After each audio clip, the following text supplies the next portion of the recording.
오늘 말씀의 제목은 하나님과의 친구 관계입니다. 여호와께서 이르시되 내가 하려는 것을 아브라함에게 숨기겠느냐? 여러분, 이 말씀은 가만히 생각해 보면 하나님께서 아브라함을 어떻게 생각하셨는가 하는 부분에 대한 말씀인 거죠. 아브라함을 특별히 여기셨다라는 거죠. 그러니까 이 말이 여러 사람이 있는데 아브라함만을 특별히 사랑하고 특별히 인정하고 무언가 아브라함만에게 어떤 특혜를 줬다, 이런 말이 아닌 거고, 무슨 말이냐면 오늘 말씀의 제목처럼 하나님과의 친구 관계라는 말처럼 아브라함과 하나님의 관계가 특별했다라는 겁니다. 그러니까 이 특별했다라는 말은 하나님과 아브라함의 관계가 깊은 인격적 관계를 맺고 있었다라는 겁니다. 근데 여러분, 이게 이러려고 그런 건지, 이제 제가 뭐 대학원 나오면서 많은 교우 관계가 있지 않겠습니까? 대부분의 사람들은 다 목사님들이고, 근데 최근에 한 친구가 연락이 왔어요. 되게 오랜만에 연락이 왔어요. 이 친구가 뜬금없이 뭐 이상한 얘기를 잔뜩 끄집어내놓더니 저한테 그러는 겁니다. 이제 봄도 됐는데 이렇게 이제 같이 어울리는 그 친구 목사님들을 불러서 뭐 산에도 가고 이렇게 어떤 교제의 관계를 이어가야 되지 않겠어? 라고 이런 뭐 뉘앙스의 얘기를 해요. 근데 이 말이 저에게는 굉장히 뜬금없는 얘기가 되어졌습니다. 그렇게 느껴졌어요. 왜 그럴까요, 여러분? 새벽부터 쓸데없는 질문하는 거 같아요. 왜 그럴까요? 이 친구와는 관계가 안 맺어져 있는 거예요. 그러니까 사실은 이 친구가 멀어지게 된 게, 이 친구를 만나면 자기 얘기만 해요. 그러니까 예를 들어서 한 서너 시간 교제 시간을 가지면 처음부터 끝까지 자기 생각, 자기 얘기, 자기 주장으로 온통 가득해요. 그러니까 만남이 너무 피곤한 거예요. 그러니까 이 관계가 수년 전에 이미 끊어진 거예요. 근데 갑자기 아무런 연락도 없고 아무것도 없다가 갑자기 와서 이제 뭐 좀 봄이 됐으니까 누구를 만나고 누구와 같이 불러서 저보고 그 모임을 형성하라고 얘기를 하는 거예요. 이게 뜬금없이 느껴지는 게, 그러니까 다들 그 친구를 그래서 피곤해 하거든요. 말이 너무 많아요. 여러분, 그러니까 여러분도 그렇지 않습니까? 친구인데 수십 년 동안 연락이 없었어. 근데 갑자기 자녀 결혼한다고 연락이 와. 그럼 이게 되게 황당한 얘기 아닙니까? 그러니까 제가 이 말을 왜 하냐면, 관계라는 것은 매일의 삶 속에서 무언가 이렇게 맺어지는 것이지 어느 한순간에 어떤 사건을 통해서 갑자기 확 맺어지게 되는 것은 아니라는 것입니다. 그러면 하나님과의 친구 관계, 아브라함과 하나님이 친구 관계라는 말을 통해 설명된다라는 것은 아브라함이 하나님과 무엇을 하고 있다는 거예요? 매일처럼 관계를 맺어왔다라는 것을 의미하는 거죠. 그래서 하나님 뭐라 그러냐면, 아브라함에게 내가 하려는 일을 숨기겠느냐. 하나님의 뜻은 그냥 알아지지 않습니다. 어느 날 성경책을 갑자기 이렇게 갑자기 이렇게 떠들른다고 해서 거기서 갑자기 뭔 말이 튀어나오고 하나님이 그 성경책을 떠들른 그 사람에게 무언가를 말하지 않는다고요. 그렇게는 알 수가 없다고요. 하나님의 뜻, 하나님의 마음을 아는 것은 하나님과 평상시에 계속된 관계를 맺어가야 한다는 거예요. 그래야지 하나님을 알 수 있고 하나님의 뜻을 알 수 있고 나를 향한 하나님의 계획을 알 수 있다고요. 자, 여러분, 기도에 대해서 잠깐 설명할게요. 마가복음 9장에 보면 귀신 들린 아이 사건 얘기가 나옵니다. 그러니까 제자들을 잠시 떠나서 예수님이 어딘가로 가신 사이에 제자들에게 귀신 들린 아이를 데리고 온 아버지가 있었죠. 이 아이가 어려서부터 이렇게 돼 있는데, 그래서 물에도 들어가고 불에도 들어가고 너무 힘듭니다. 그러니까 이 귀신 좀 쫓아내 주세요 라고 제자들에게 부탁하려고 왔어요. 근데 제자들이 별짓을 다 했을 거 아닙니까? 쫓아내려고. 근데 안 나갔어요. 예수님이 오셨습니다. 할 수 있거든, 좀 뭐라도 좀 해보십시오. 예수님 그랬다가 예수님한테 된통 혼나고 예수님이 그 아이에게서 귀신을 쫓아내시죠. 이제 아버지랑 아이는 돌아갔고 한적한 곳에 한 방에 이제 예수님과 제자들이 모인 거예요. 제자들이 예수님께 묻습니다. 마가복음 9장 28절인데, 집에 들어가심에 제자들이 조용히 묻자오되 우리는 어찌하여 능히 그 귀신을 쫓아내지 못하였나이까 하고 물어요. 예수님께. 얼마나 궁금했겠습니까? 그죠? 예수님 뭐라고 답하세요? 우리가 너무나 잘 알고 있는 답이잖아요. 기도 외에는 이런 능력이 나아갈 수 없느니라. 근데 여러분, 이 말씀을 많은 사람들이 이렇게 오해하는 부분이 뭐냐면, 기도 외에는 이런 능력이 나갈 수 없다라는 주님의 말씀을 마치 귀신 들린 아이가 여기 있어요. 그러니까 갑자기 없던 믿음을 막 쏟아내는 거죠. 하나님 믿습니다, 믿습니다, 할렐루야를 외치고 갑자기 이 순간에 어떤 하나님의 능력이 임하도록 막 뭔가를 하고 예수님의 이름으로 귀신아 나갈지어다 하면 나갑니까? 기도 외에는 이런 능력이 나갈 수 없느니라, 이 말씀이 그렇게 갑자기 어떤 믿음을 끌어올려서 이렇게 하면 그게 나가는 거냐고요. 예수님의 말씀은 그 말씀이 아닌 거예요. 기도 외에는 이런 능력이 나갈 수 없다라는 말씀은 기도를 통해 날마다 하나님과 깊은 영적 관계를 맺을 때에만 이런 능력이 나타날 수 있다, 이 말인 거예요. 그러니까 이 말은 무엇을 전제하고 있어요? 예수님은 날마다 하나님과의 깊은 기도를 통한 관계를 맺고 있었다라는 거예요? 안 맺고 있었다라는 거예요? 맺고 있었다라는 거잖아요. 예수님께서 이 공생의 삶을 통해 얼마나 많이 기도하셨습니까? 밤이 새도록 기도하셨다라는 표현도 있고, 날마다 기도하기 위해 따로 한적한 곳에 가셨다라는 그 표현들이 성경에 계속 기록되고 있지 않습니까? 그러니까 기도를 통한 하나님의 능력이 임하는 것은 단순히 믿습니다로 되어지는 것이 아니라, 기도를 통해 하나님을 알고 하나님의 마음을 알고 하나님과 깊은 영적 관계를 맺고 있을 때 너희의 기도를 통해 그 하나님의 놀라운 능력이 임하고 귀신도 쫓아내는 그 역사가 일어날 수 있다라는 말이죠. 그 기도는 하나님의 관계를 드러내는 거라고요. 기도 외에는 이런 능력이 나갈 수 없다는 것은 기도 이꼬르 능력이라는 말이 아니고 기도 이꼬르 관계라는 말을 주님이 말씀하고 있다는 거라고요. 이걸 정확히 할 수 있는 표현이 또 있어요.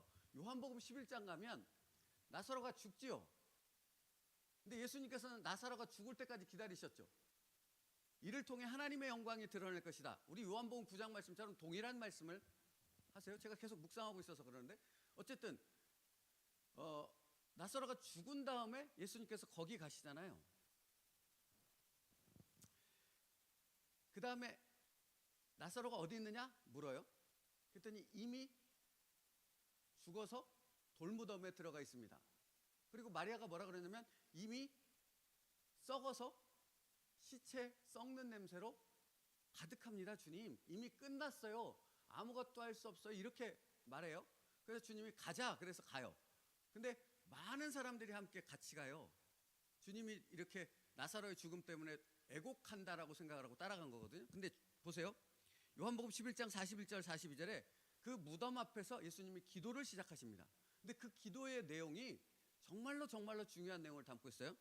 아버지여, 내 말을 들으신 것을 감사하나이다. 항상 내 말을 들으시는 줄을 내가 알았나이다. 이게 무슨 말인지 아시겠습니까?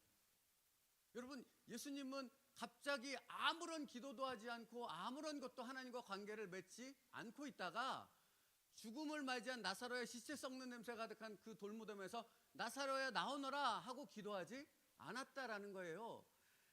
항상 내 말을 들으시는 줄을 내가 알았나이다 라는 표현에 분명히 담겨 있는 것처럼 예수님은 날마다 하나님 아버지와 깊은 기도를 통한 영적 관계를 맺고 있었다라는 거예요. 그렇기 때문에 언제든지 그 하나님의 능력이 예수님을 통해, 예수님의 기도를 통해 나타날 수 있었다라는 사실을 분명하게 알려주고 있는 거지요. 그러니까 여러분, 기도는 능력이 아니라 기도는 관계라는 사실을 기억하십시오. 그러니까 하나님과의 친구 관계를 맺었다라는 것, 아브라함이 하나님과 그런 특별한 은혜를 나눌 수 있었던 것은 아브라함이 날마다 하나님 앞에 기도하는 자로 하나님과의 깊은 영적 관계를 맺고 있었다라는 거죠. 그러니까 소돔과 고모라를 멸하러 가시는 천사와 아브라함이 대화를 나누지 않습니까? 50명부터 시작했네요. 하여튼 이렇게 해서 계속 10명씩 줄어들고 가는 그 얘기를 하지 않습니까? 그거는 단순하게 거래를 했다라는 것이 아니고 하나님과 그 깊은 영적 관계가 있기 때문에 아브라함이 그 기도를 통해 그 소돔과 고모라까지도 하나님의 뜻이, 하나님의 은혜가 나타나길 위해 기도할 수 있었다라는 것이죠. 그러니까 여러분, 기도를 통해서 하나님을 알 수 있습니다. 기도를 통해서 하나님과의 우리의 그 친밀한 그 관계가 갖는 그 의미가 무엇인지를 우리는 깊이 누릴 수 있는 거예요. 근데 이게 단순히 어떤 능력이 임해서 치료나 귀신을 쫓거나 죽은 사람을 살리는 여기에 있는 것이 아니라 기도를 통해서 하나님이 언제나 나와 동행하신다라는 그 놀라운 믿음의 은혜의 세계로 내가 들어갈 수 있다고요.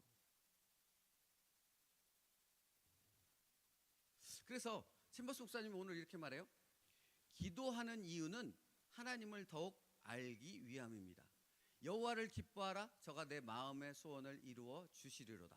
하나님을 온전히 알 수 있도록 계속 기도하기 바랍니다. 라고 말해요.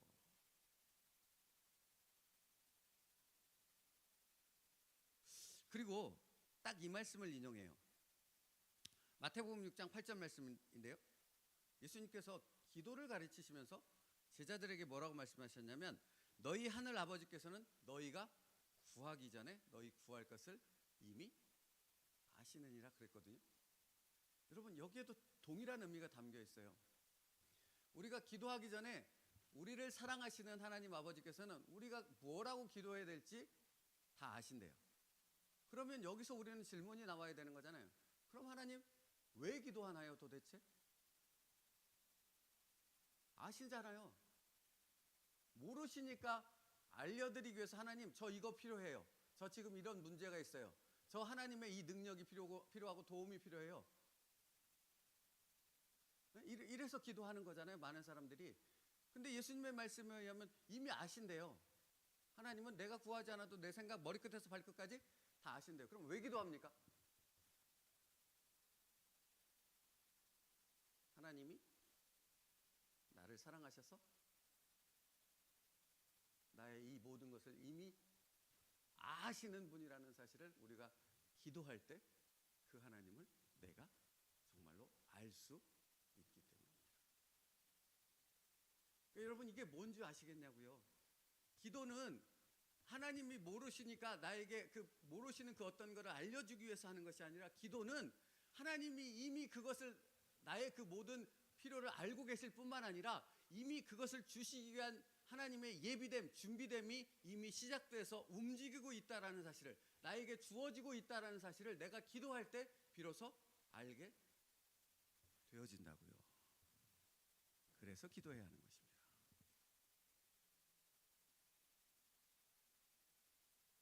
그러니까 여러분, 기도는 날마다 매 순간마다 해야 하는 것입니다. 그러니까 그때만, 그렇게 내가 매일 기도할 때만 하나님 여기 계셔. 하나님이 나를 붙잡고 계셔. 하나님이 나를 오늘도 인도하고 계셔.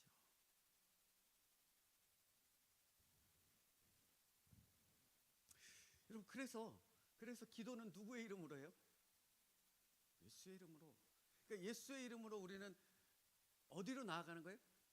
하나님의 보좌로 나아가는 것 아닙니까? 내가 길이요 진리요 생명이니 나로 말미암지 않고서는 아버지께로 올 자가 없느니라.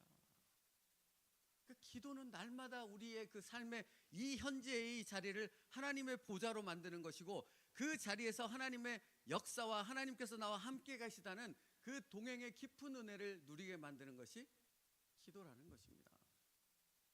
그러니까 데살로니가서는 말씀하는 것 아닙니까? 항상 기뻐하라, 쉬지 말고 기도하라. 여러분, 그거는 우리가 지켜야 될 율법의 준수 사항이 아니고 우리가 누려야 될 하나님의 놀라운 은혜라는 것입니다. 말씀 마치겠습니다. 기도는 능력에 초점이 맞춰져 있는 것이 아니라 관계에 초점이 맞춰져 있습니다.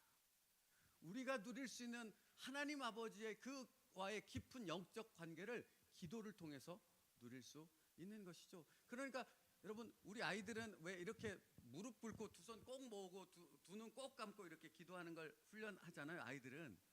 근데 여러분 수십 년의 신앙생활을 했는데 꼭 그거만이 기도라고 생각한다면 그 사람이 얼마나 기도를 안 했는가를 알 수 있는 거잖아요. 기도는 그냥 눈을 뜨고 우리의 생각, 우리의 마음 자체, 우리의 삶의 그 모든 것들이 하나님 앞에 계속해서 우리의 생각으로 그 마음을 통해 영이신 하나님께 영과 교통하면서 올려지는 것이 기도라고요. 그래서 쉬지 말고 기도하라는 말의 의미가 거기 담겨 있는 겁니다. 우리의 생각 자체가 기도가 되어지게 만들라는 거예요. 그 관계가. 그러니까 여러분 이게 정확히 맞는 것이 정말 친한 친구는 서로 눈빛만 봐도 뭔가를 알잖아요. 부부는 뭔가를 알잖아요. 말하지 않아도 뭔가를 이렇게 통하잖아요. 그건 관계를 통해서 맺어진 것 아닙니까? 하나님과의 관계가 그렇게 친밀해져야 된다. 기도를 통해서 그것을 말씀하고 있고 그 친밀한 관계를 통해서 우리는 우리의 모든 삶이 하나님과 동행하는 에녹이 300년간 하나님과 동행하였더라 라는 말씀의 그 깊은 은혜를 우리 또한 누리게 되어질 줄 믿습니다. 오늘도 기도하는 하루가 되어지길 축복합니다. 어떤 일이 있을지라도 기도를 통해 하나님이 늘 나와 함께 계시는 그 은혜를 누릴 수 있는 저와 여러분 될 수 있기를 주님의 이름으로 축복합니다. 기도하겠습니다. 살아계신 하나님, 예수 그리스도의 이름으로 오늘도 하나님의 존전에 나아가 하나님을 대면할 수 있는 그 은혜의 문을 열어주심을 감사드립니다.